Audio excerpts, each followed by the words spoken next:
Dunia ini banyak orang merasa dirinya serunting atau Satria Paningit atau Imam Mahdi, tapi mereka tidak cukup bukti, banyak kekurangan. Itu yang saya perhatikan ya, di dunia ini banyak sekali yang mengaku utusan, yang mengaku Imam Mahdi, yang mengaku Satria Paningit, gitu. Istilah orang Jawa, apalagi di Jawa itu banyak sekali tuh yang merasa orang utusan, seperti katanya Satria Paningit segala macam. Tapi bukti tidak akurat. Saya tidak pernah merasa Imam Mahdi, ataupun apalagi saya mengaku Imam Mahdi, tidak pernah. Bahkan nama akun saya aja semuanya Wardani bin Amrah tuh. Padahal kalau untuk bukti nih, pertama lahir saya. Nah, jadi lahir saya ini kesamaan dengan kelahiran Nabi Isa, kesamaan hari Jumat waktu tengah hari, kalau zaman sekarang ya waktu azan Jumat gitu. Tanggal 26 Desember. Setelah lahir, lahirnya kesamaan dengan Nabi saya. Setelah lahir, ini waktu saya bayi. Di waktu saya bayi itu, di sini saya berlubang nih, berlubang. Sampai umur 3 atau 4 tahun, menurut cerita yang ngasuh saya, sepupu saya yang di Pasar Bintuhan, Kaur ini, sampai umur 3-4 tahun rata gitu. Nah, ini yang disebut para kiai ulama itu, yang disebut waktu Nabi Muhammad masih kecil, yang disebut dibedahkan ini, bukan dibedah pakai pisau, tapi berlubang, telur bebek masuk gitu. Sama dengan saya juga tuh. Di sini juga waktu kata yang mengasuh saya, telur bebek masuk katanya ke sini. Umur 3 tahun 4 tahun rata gitu. Itu tanda lahir Nabi Muhammad. Itu yang kesamaannya. Lahir saya kesamaan dengan Nabi Isa, harinya, waktunya, dan sama-sama waktu lahir itu ibu saya juga waktu nyandar di dinding waktu azan Jumat sampai kelahiran saya selesai. Sama juga Nabi Isa juga, ibunda Maryam itu nyandar di pohon korma waktu melahirkan Nabi Isa gitu kan, tengah hari. Nah, setelah lahir saya yang kesamaan dengan ada tanda lahir sini. Nah, tapi kalau yang tai lalat, saya kan ada tai lalat di sini nih. Nabi Muhammad juga ada tai lalat di sini. Nah, ini banyak yang punya. Dan ini ciri-ciri lagi. Ciri-ciri lagi keturunan Nabi Muhammad. Banyak ini, keturunan Nabi Muhammad banyak. Semua keturunan Nabi Muhammad ya, tinggi yang ini daripada yang ini.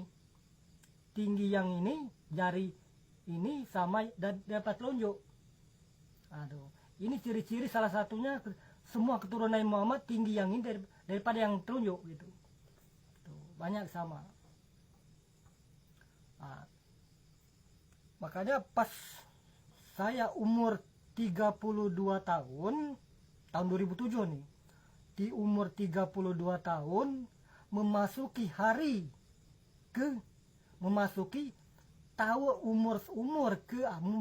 umur ke 33, tapi harinya baru masuk harinya karena lahir saya siang. Tuh, malamnya itu pas jam 12 malam lewat 7 menit, sekitar lebih kurang, pokoknya lebih sedikit lah, turunnya cahaya dari langit itu. Di antara saya tidur atau enggak ini, di perbukitan Rejang Lebong atau Kepayang, Bengko namanya itu. Nah, turun cahaya besar itu dari sebelah timur ya, tapi agak tinggi. Turun sampai ke depan saya sebesar telur. Cahaya itu masuk langsung bersarang sampai sekarang ada di sini nih, yang tempat berlubang dulu. Sama juga Nabi Muhammad dulu waktu beliau sedang menyandar di dalam gua Hira, di bawah, menyandar di batu dalam gua Hira, antara tidur dengan enggak, beliau sedang menyandar. Itu juga waktu turun yang wahyu itu, apa, cahaya besar itu disebut wahyu ya. Jadi kalau untuk bukti sesungguhnya ada sama saya semua, tapi saya tidak pernah merasa apalagi mengaku sebagai utusan, sebagai Imam Mahdi segala macam. Ya kalau disebut, makanya apalagi saya banyak juga di dunia ini saya perhatikan, tapi mereka tidak cukup bukti. Dari langkah dari 7 tahun itu, tapi belum selesai tadi. Waktu turun cahaya itu, saya masih umur, kalau dibilang masih disebut umur 32 tahun, memasuki hari ke 33 tahun, pas tapi udah lewat tengah hari. Nah itu sama waktu umurnya Nabi Isa menghilang, dari umur beliau 32 tahun memasuki hari ke 33 tahun umur beliau.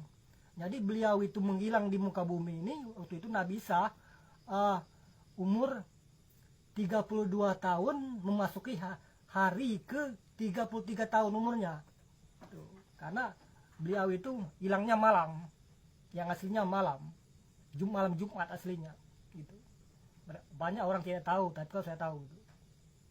Nah, tuh waktu turunnya cahaya itu saya umur 32 tahun memasuki hari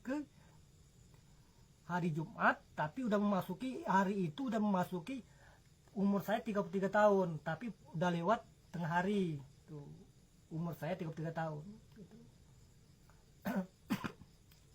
Nah, tahun 2014 itu posisi saya di atas sejadah sedang kirim-kirim Al-Fatihah, mulai dari 25 nabi sampai ke leluhur-leluhur bapak, ibu, saudara yang sudah mendahului para leluhur. Nah, sekitar jam 12 malam lewat sedikit, lebih kurang 7 atau 10 menit, mulailah timbul yang ini.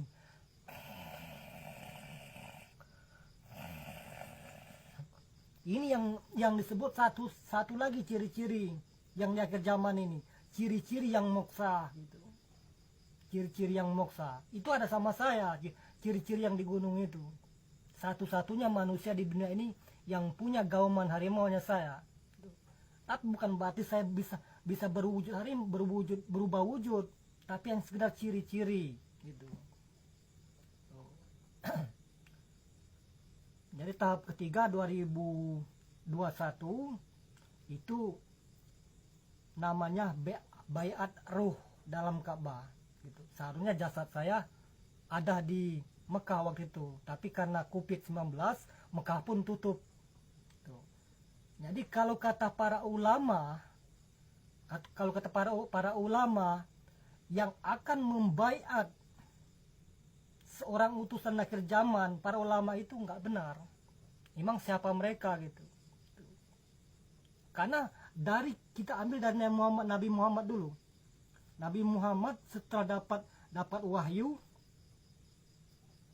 di saat beliau umur 40, ketika langkah dari 6 tahun beliau dikukuhkan atau dinubatkan sebagai Raja Bumi. Langkah dari 6 tahun karena beliau orang ke-6. Sesuai dengan urutannya ya. Jadi karena beliau orang ke-6, langkah dari ke-6 tahun sesudah dapat wahyu, beliau dikukuhkan, dinubatkan sebagai Raja Bumi.